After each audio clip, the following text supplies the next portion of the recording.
Hello and welcome back to my channel. My name is Kayla, otherwise known as Let's Get Knit Face, here on YouTube and over on Instagram. And I would love to share with you today this bucket hat that I just crocheted, and I want to share with you how I did that, so maybe if you want to, you can make one too. I think I'm going to call it the Buckets of Joy hat, so hopefully nobody anywhere else has taken that name, but my version is made with a t-shirt scrap recycled yarn by We Are Knitters called the fabric yarn. So that's what I will be using in this video.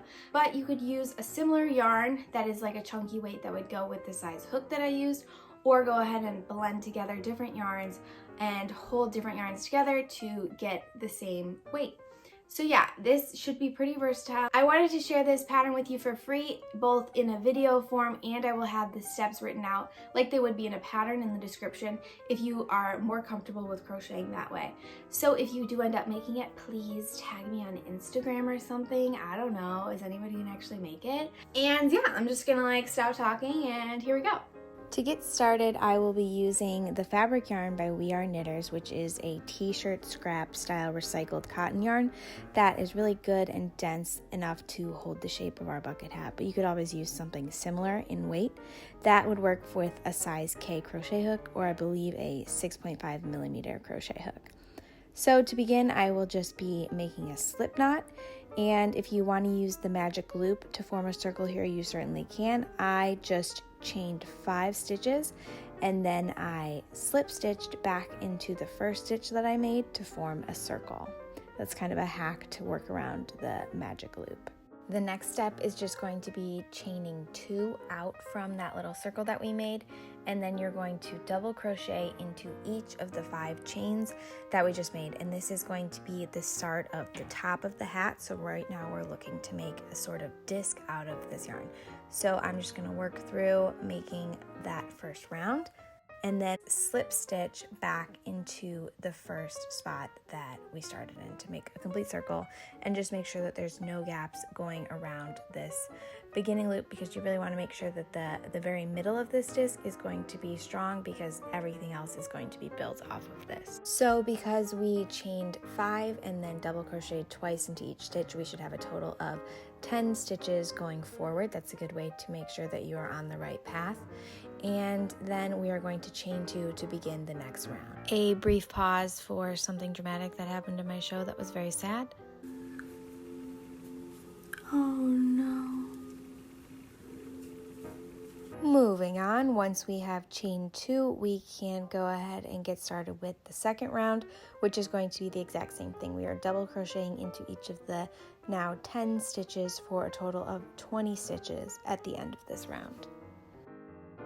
To finish the round, just slip stitch back into the beginning stitch like the last row, and then pull the yarn taut to make sure there are no gaps there at that last stitch mark.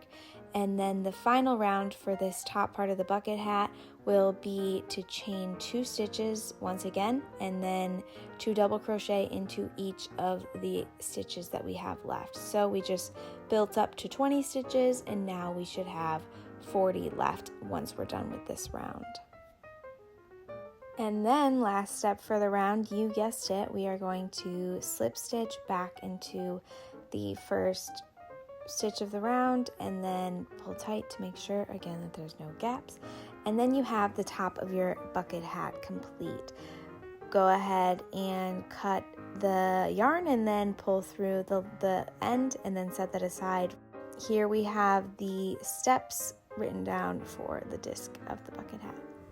Alright, so next step is going to be to count and verify how many stitches you have going around the top of the hat, which, like I said, it should be 40, but if it ends up not being 40, because I think mine even wasn't perfectly 40, it was like 42, that is totally fine. We can work with it, especially if you have a bigger head than mine. Then you might want to be chaining a little bit more and maybe doing another round of only single crochets.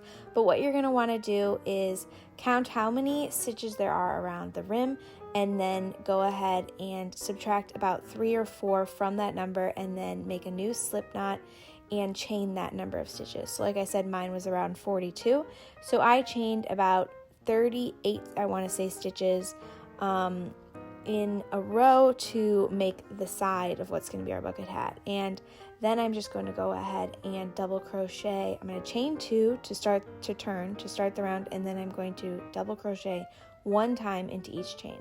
Before we were double crocheting twice, and now I want you to double crochet once into each chain to make a row.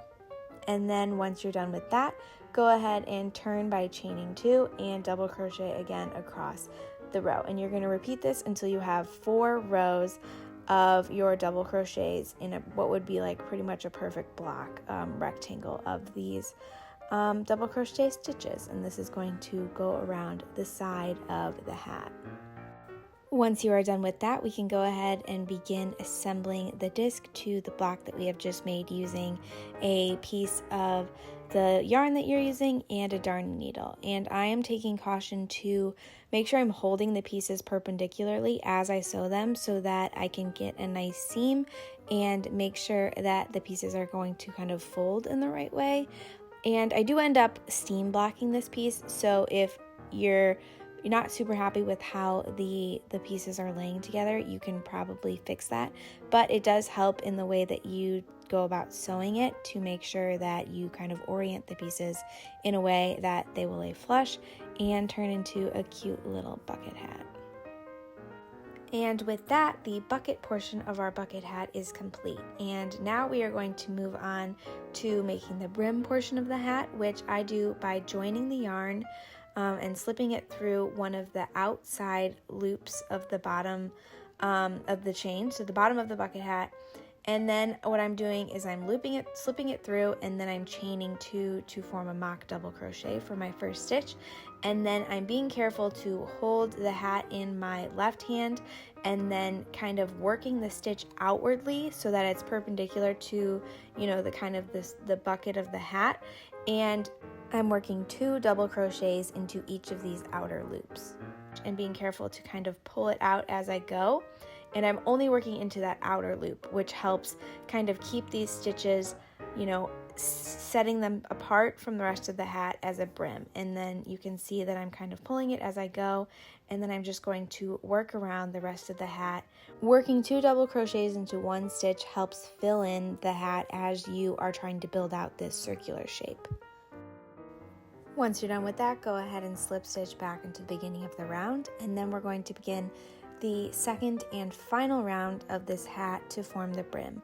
And because we double crocheted twice into each of the previous stitches, what we're going to do here, because we're not trying to create such a circular moment as we did in the first round, we are going to double crochet twice into every 4th stitch. So you work 3 stitches, just 1 double crochet into 1 stitch, and then in the 4th of that sequence you're going to double crochet twice, and then work in this way around the 2nd round of the brim, and then go ahead and slip stitch back into the 1st round, cut your yarn and pull through. Go ahead and weave in the ends of your new bucket hat. This is an optional step for sure, but I found it to be really helpful to steam block this hat just to make sure that everything laid nicely. And a key to doing that is getting like a mold. I used this metal tin to kind of set the hat on to make sure it kept the shape that I wanted to. But I went ahead and steamed with my steamer the hat on the inside and on the outside just to kind of dampen and warm up the fibers to get it to be a little bit more pliable. That's what blocking is. You're trying to make the yarn more pliable and then set it in the exact position that you want and then let it dry. So here I am just doing that, and then I place the hat back onto the can, and you can kind of find an object that works for you. Then I made sure it was laying exactly how I would want it to lay on my head, and then I set it there overnight to block. Thank you so much for watching. If you made it this far, I hope that you found this process to be easy and my explanations to be good. If you do end up making this, please tag me on Instagram. My Instagram is @Let'sGetKnitFaced. And if you like the video, please give it a thumbs up and subscribe below for more content. Hello and welcome back to my channel. My name is Kayla, otherwise known as Let's Get Knit Faced, and my fire is roaring. So